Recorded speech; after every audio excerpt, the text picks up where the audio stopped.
there, YouTube. This is your boy, Kamen Zero Spike, back again once again. And today, people, today we're here for Ohsama Sentai King-Ohger episode 15. And in this episode, we get the reveal of Dabowski's sister and some more little lore on Tofu and how Dabowski even became king in the first place. And we see the true intentions of his sister. Technically, in the episode, we see his sister Suzune, who is being held captive by Raculus, and apparently she is head over heels for this guy, and that made me very uncomfortable because you really want this guy. This guy is King Dick. He is the biggest douchebag in the entire freaking episode, and you mean to tell me that you want this? You want this. And apparently her being captured there is of her own fruition, and the only way she could leave if she wants to leave herself, when technically right now she don't want to leave.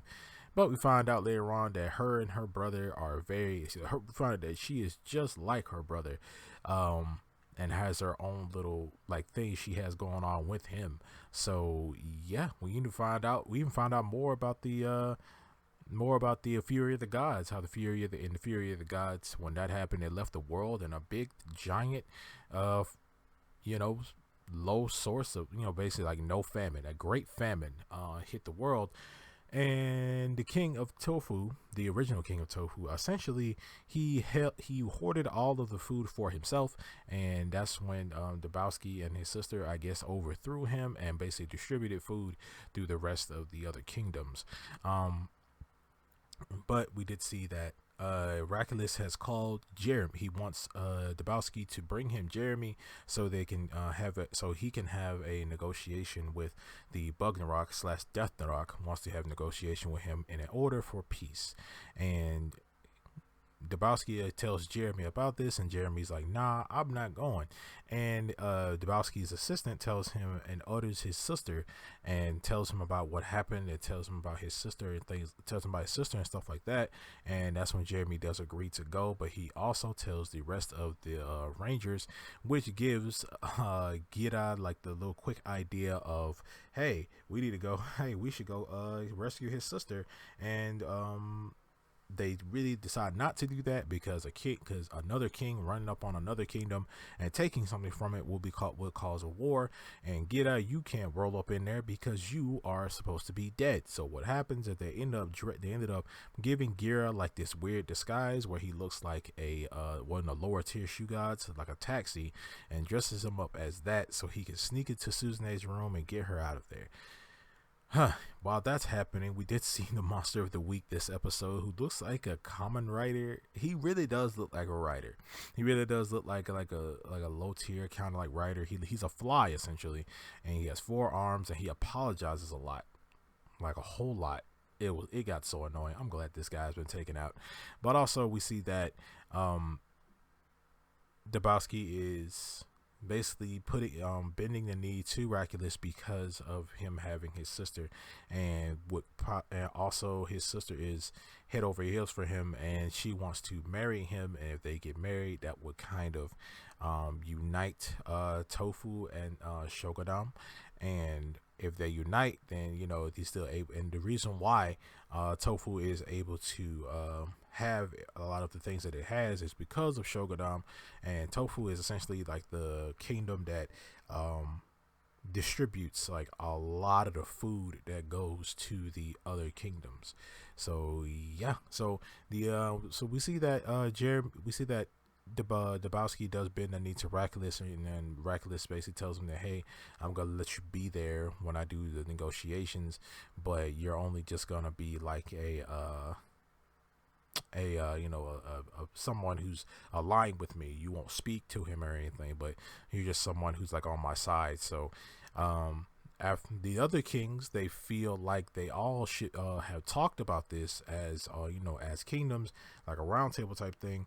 They all feel like they should have all talked about this first, but Raculus reminds them that our alliance is long gone, so anything that I do should not concern any of you, and he kind of shuts the rest of them out. We do see that Gira is he's disguised up, and he's going into he goes into Suzune's room, and he tries to wake her up, but when she wakes up, she ends up screaming, and which causes Rakulis and Rakulis and everybody, Rakulis and Dabowski to go to her room, and he basically begs her. That's when Gita hides, and he begs her to come back to Tofu, but it's revealed that she says no, and I'm actually head over here for Rakulis. I want to be here, and I'm no longer sick, because they said she had a frail body, so she's no longer sick from living here, and she says that she will, what's it called? Disown him. She will basically like disown him as her brother if he makes her like leave and things like that. So he's completely just like, what? He has a whole entire like brain freaking spasm when he sees how much she really freaking likes him or whatever. So the rest of after that, we see that after he bends his knee to Rakulis, he's after they talk about the whole negotiation thing going on.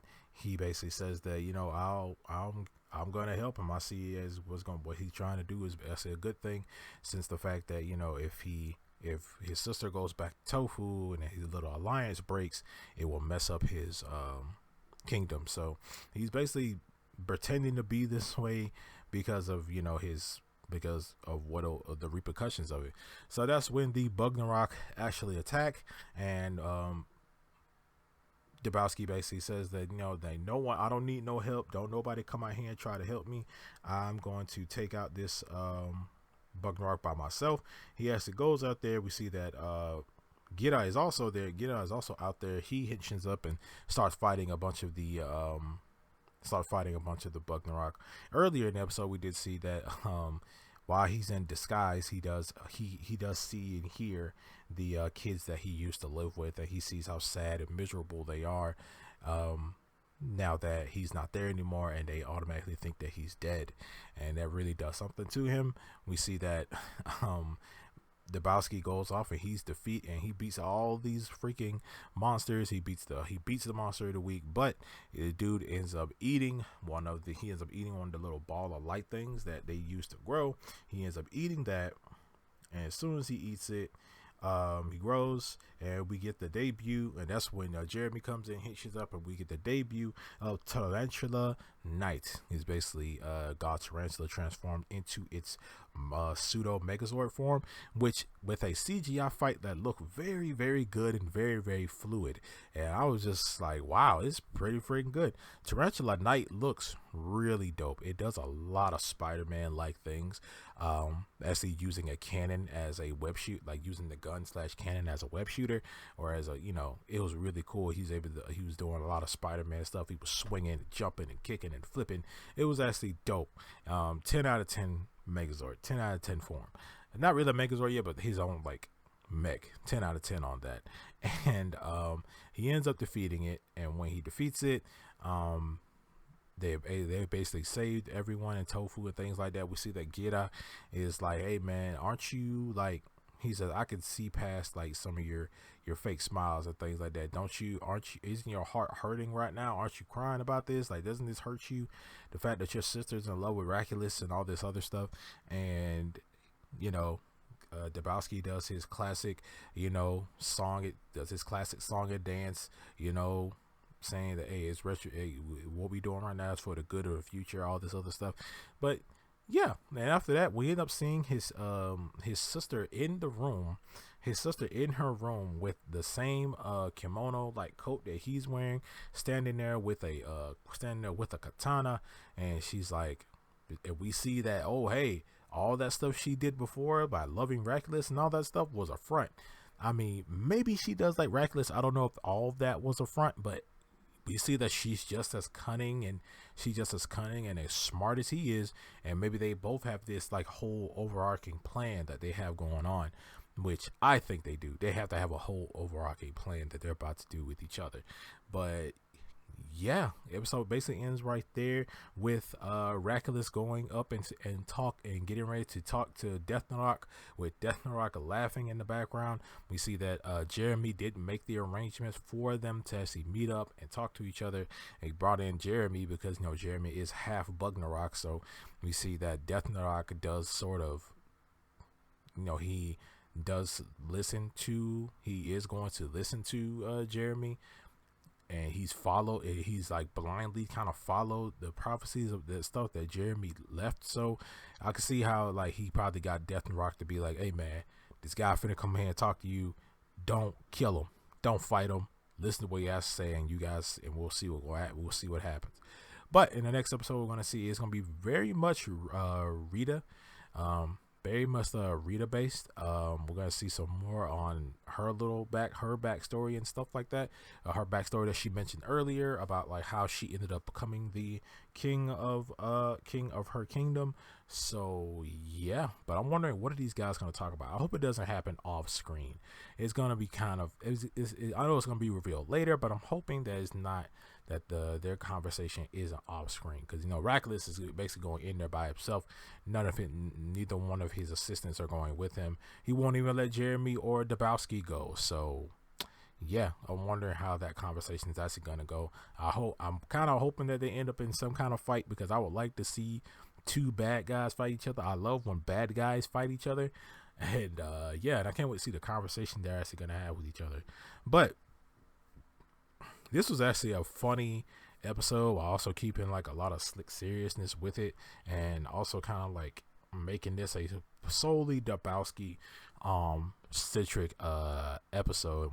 And he's got everyone fooled, technically, except for Gira. I don't think he has Gira completely fooled. Everybody else is kind of giving up on. Him.